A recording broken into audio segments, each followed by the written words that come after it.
Hey y'all, feeling a little hippy trippy today.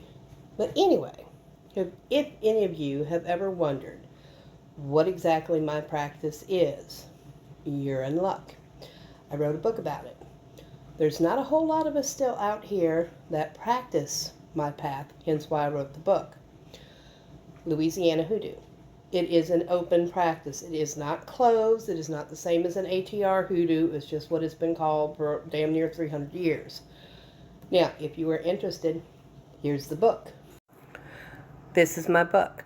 You can buy it through Amazon, or you can get it through my Ko-fi page, and I'll even sign it for you if you're in the United States. Outside the United States, you gotta be willing to pay the ridiculous shipping and VAT fees for your country.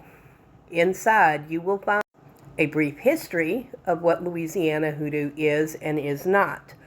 Its origins, what type of magic we practice down here. Chapter 1 covers sigils and symbols common in our practice. Chapter 2 is all about the herbs that we usually use. Chapter 3 is about stones and minerals that we tend to use, the things that are most common. Chapter 4 is about the types of oils that we use traditionally in Louisiana Hoodoo practices. Chapter 5 is about color and their uses, as well as how to use natural dyes, some of the things that our ancestors did, how they would make the different colors. Chapter 6, other ingredients and items, because our ancestors, let's face it, they didn't waste anything. They couldn't just pop over to a botanica or a witchy store and get what they needed. They used what they had on hand.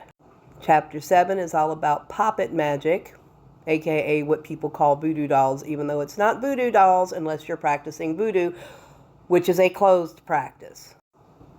Chapter 8 is all about gree-grees. This is something that is pretty specific to Louisiana and all the various magical practices here. Chapter 9 is about how we use jars in our magic and workings and all the different types that we have.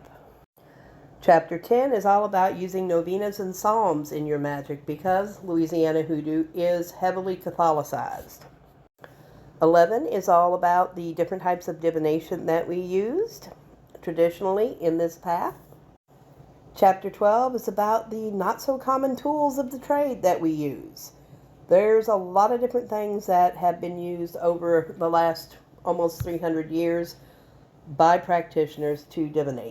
Chapter 13 is about how I craft my spell work, the basics of it to point you kind of in the right direction if this is a course that you would like to take in your life.